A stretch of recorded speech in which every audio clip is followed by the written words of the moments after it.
Hello. Darren's grumpy. And we're shadowy. Darren said that life sucks and he doesn't want to tell you that. What do you have to say? Nothing, no. Madeline's having a friend stay the night and we're just laying out in the front yard. Then what happened? The neighbors came by in their car and they parked, and then what happened? I don't know. What are you talking about? Tell them. Oh. Our subscribers can't read our minds. Well, I can't read your mind.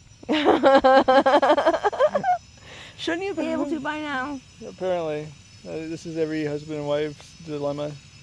Guys, you're supposed to know. Anyways. So, yes, our nice neighbors stopped by and asked us if we would want to come over for some like marshmallows, like s'mores. And they're like, oh, hi guys. My neck does not like that. yeah. So we were like, okay, that's cool. We will. It's a good chin we angle. we will join you for marshmallows and s'mores, and we already had that same plan. And this is easier because now we don't have to do it. Yeah. That was, give me 5. Oh. That was my first thought when he invited us. I was like, Yeah. yes, we don't have to do it now. I don't have to start a fire. I don't have to manage the fire. I don't have to get all smoky. It's great. It's perfect. It's the best deal ever. And Madeline gets to bring a friend. I hope Yeah. he told Katie that we have an extra kid. Oh, I'm sure it's fine. It's no big deal. It's s'mores. I overthink everything, don't I? Sometimes, but I do too in my own way. So, we all do that. Yeah, life's been kind of hard lately. As you guys know, Larissa hasn't been walking very effectively without her helper, Baby Blue. And Who? So, isn't it Baby Blue? You're fired. Betty Blue? Yes. I'm confused. I don't know. BB. That's why you don't know, because we've been calling her. I've been calling her BB. So, yeah. But yeah. So that's discouraging, and I know a lot of you guys have been dealing with that for a while too. So as we go along together in this journey, and see what's kind of going on, it's there's just definitely moments of discouragement. I mean, we've had them all along the way, but when more significant things like that happen, it can be a little bit more discouraging. And it's amazing in the world of people that the people that kind of step up and the people that kind of have empathy and understand, they show up. And there's other people that kind of walk by you like everything's normal. So it's just kind of interesting. I imagine other folks that are going through this, whether they're the fighters or the carers, probably knows things like this too. I'd be interested in hearing what your experiences are with that. Just the kind of like the psychology, the sociological aspects of disability. It's kind of fascinating in its own way. Where I think some people almost want to pretend that your disability is not real because maybe they don't have to acknowledge pain and suffering or something. Or they don't know maybe they just don't know how to relate or what to say about it. Or it's probably a combination of things, to be quite honest. And the honest, you might not ever quite know what it is unless somebody ever opens up and talks to you about it. But it's good. It's best not to make assumptions, but challenging at times to not make assumptions. It's actually interesting how much it vacillates between how some people, like I met a lady in the parking lot, was it yesterday? When we saw Thor? Yeah.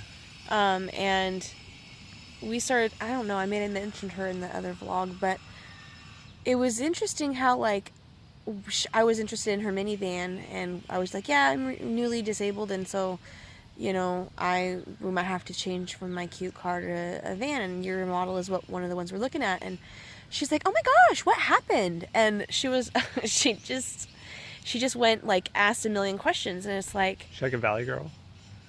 That's just how I talk when someone's, like, cute and fashionable. I know, I'm just being funny. She was cute and fashionable. Chewing gum, pulling her hair. Twisting her hair. Yeah, and how... Just what's wrong with you? Some people... She wasn't like that. I know. But it's just interesting how some people have, like, they don't have the... There's a spider hanging off me. Yeah, you're blowing them on me. Better than you than me. But... What now? She was just... Some people I always interrupt you. You guys, those of you that feel really sorry for Darren because I interrupt him all the time, it's okay. To be honest with you, I think I interrupted you on this one, though. Yeah, well, that's fine. But when I edit back the video, I'm always like, gee, shut up. You always interrupt him. Why don't you try listening for once? That's why I'm not in the vlogs as much, you guys. Yeah, that's why. There's no space to talk here. Right, yeah. In fact, he's always just standing out off the shot, you know, pining to get in, but I need the screen. It's all about me. It's funny. No, just how, like, different people are. Like, some people are really open about it, and other people just treat you like nothing happened. But you know what? Sometimes it bases on your mood, too, because some days it's like, today less people really mentioned it, and I was like, oh, that's refreshing. Yeah, and it's hard to say. I think a lot of times people don't want to act, awkward, and they act normal, and that's appreciated. And I think at the same time, other times people sometimes want to know the whole story, and that might be good or bad timing, and it's just different. I guess it's best just to just let it flow and let it be what it is. But it is interesting sociologically to see the varying responses from people. And do you guys get varied responses? Yeah, I almost think that when it comes to even more serious chronic illnesses, I don't say that lightly because I think this is pretty serious. I mean, we get it, we're living it, but like people that are staring down mortality in their chronic illness, I think from my experience with that, because I was a caregiver for my mom for a few years through cancer, that there's definitely some very, very human base level connections that are made between people, and I think some people have a struggle with any sense that their mortality might be threatened, in the sense of like not wanting to think about it, not wanting to think about their who wants to think about someday we're not gonna be here, or we're gonna pass away.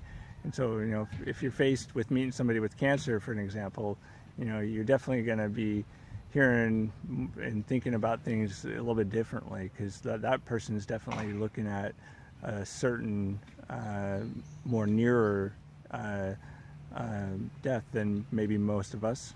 So I'm kind of rambling here, I guess. Yeah, I'm totally not even listening. You can delete it.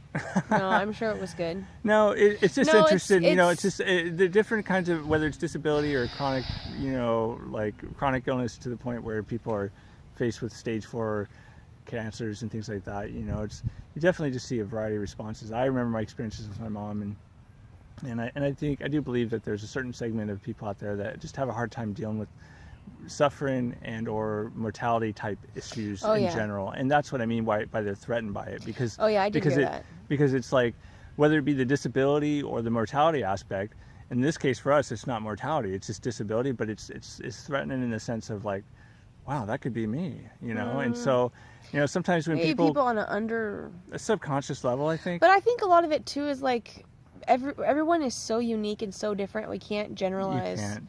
And like certain people might like just are uncomfortable and don't know what to say. Other people, it might just be that they're really struggling with seeing you that way, and so many times people feel so helpless. And you know what? Yeah. I've had friends tell me that they actually feel guilty.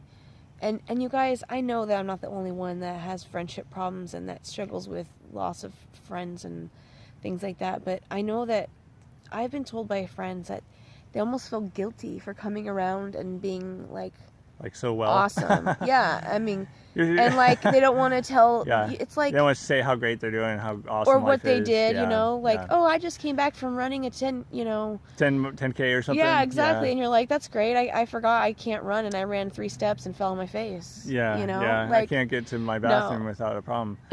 So yeah, I guess that makes sense, and that's understandable. So people feel it's just. I don't know. It's hard, and then you're certifiably a different person. Yeah. And so then sometimes your certain friendships, and I'm not talking about I'm actually not talking about anything personal here. I'm just thinking out in the blue sky.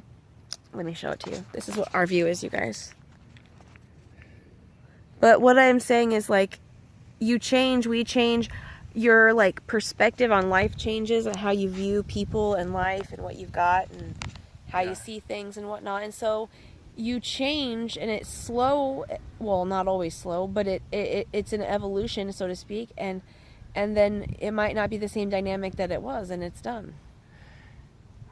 Yeah, it's kind of. And then some people work harder and evolve together. Yeah, and that's it. I think that comes down to communication. It comes down to friendships and partnerships that are willing to be open and honest, and family that are willing to be open, honest, share concerns, fears, share the downsides, share the struggles, and be real with it, and still love one another and be okay. Like, hey, yeah, I'm not walking too well, but I'm happy you ran a 10K because good for you. That's awesome.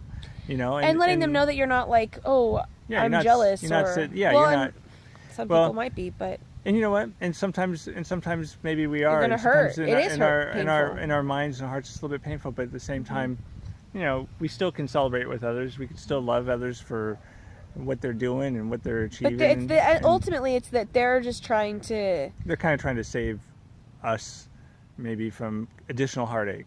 But but I don't want to ever be treated with such kid gloves that you're like in a bubble because people are afraid to be like. Don't want to hurt your feelings. Yeah, that's not. Or they feel bad. I don't want to get that fragile with my relationships or my life.